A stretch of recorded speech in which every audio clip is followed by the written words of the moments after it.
আমি এখন রান্না করছি ট্যাংরা মাছ। দেখতে পাচ্ছেন, শুধু ট্যাংরা মাছ।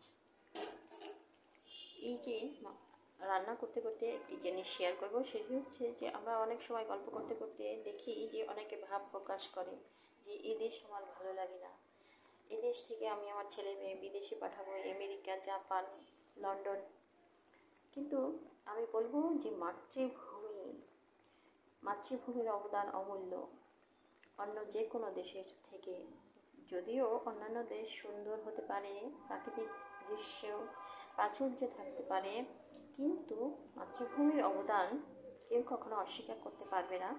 কারণ এখানে যে বেড়ে ওঠে অফুরন্ত অক্সিজেন নিয়ে, এখানে যে বেড়ে ওঠে বেহিসাবিভাবে। তো এখানে এই যে আমাদের যে বিগত শাসক পালিয়ে গিয়েছেন, তিনি কিন্তু এখন যেখানে আছেন তারা কিন্তু রাখবে না, ওইভাবে রাখবে না।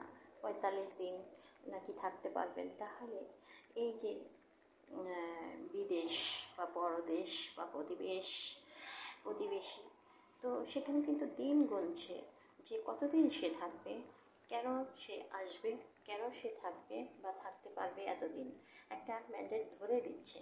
তো এটি কিন্তু মাতৃভূমি ধরে দিচ্ছে না।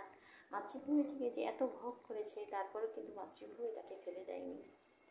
মাতৃভূমির জিনিসটা বুঝতে হবে।